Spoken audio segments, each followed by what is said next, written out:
दोस्तों, महात्मा बुद्ध की आज की इस कहानी से हम ये जानेंगे कि कई बार जब हमारे पेरेंट्स हमें गुस्से में कुछ कठोर शब्द या वचन बोल देते हैं तो हमें गुस्सा क्यों आता है, या कई बार हमने संतों महापुरुषों को भी कठोर वचन बोलते हुए सुना होगा, तो वे क्यों बोलते हैं ऐसा, क्यों करते हैं ऐसा, इसके पीछे का कारण क्या है।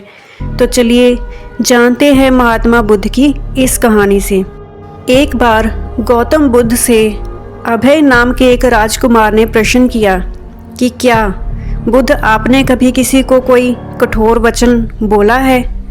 उसने सोच रखा था कि नहीं कहने पर वह बताएगा कि एक बार उन्होंने देवदत्त को नरकगामी कहा था, और यदि महात्मा बुद्ध हाँ कहेंगे तो उनसे पूछा जा सकता है कि जब आप कठोर शब्दों का प्रयोग करने से खुद को नहीं रोक पाते, तब दूसरों को ऐसा उपदेश क्यों और कैसे देते हैं। बुद्ध अभय के इस प्रश्न का मतलब समझ चुके थे।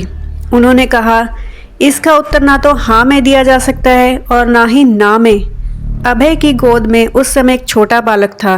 उसकी ओर इशारा करते हुए बुद्ध ने पूछा, राजकुमार, अगर गलती से अनजाने में यह बालक अपने मुख में काठ का टुकड़ा डाल ले तब तुम क्या करोगे। उस राजकुमार ने उत्तर दिया, मैं उसे निकालने का प्रयास करूंगा। यदि वह आसानी से ना निकल सकता हो तो राजकुमार बोले, तो बाएं हाथ से उसका सिर पकड़कर दाहिने हाथ की उंगली को टेढ़ा करके उसे निकालूंगा। तो महात्मा बुद्ध ने उस राजकुमार से कहा कि हे राजकुमार, जिस प्रकार तुम अपने बेटे को इस काठ के टुकड़े से बचाने के लिए उसके साथ थोड़ा कठोर भी हो सकते हो, यानी कि तुम उसके साथ कठोर रवैया भी अपना सकते हो क्योंकि तुम उससे प्यार करते हो और तुम उसका भला चाहते हो, इसी प्रकार संत महापुरुष भी अपने शिष्यों का और लोगों का भला चाहते हैं, और इसी भले के चलते वो कभी कभी कठोर शब्दों का भी इस्तेमाल कर लेते हैं। इसका मतलब ये नहीं है कि वो उनसे नफ़रत करते हैं, बल्कि इसका मतलब ये है कि वो उसका भला चाहते हैं, उनको प्यार करते हैं। संत महापुरुष हमेशा यही चाहते हैं कि लोग सही रास्ते पर चलें, भटके ना।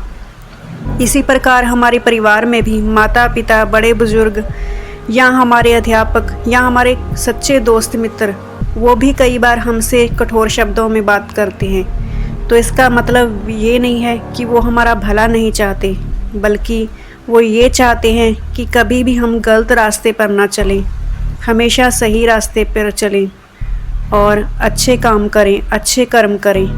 तो इसीलिए हमें उनकी बातों का बुरा नहीं मानना चाहिए।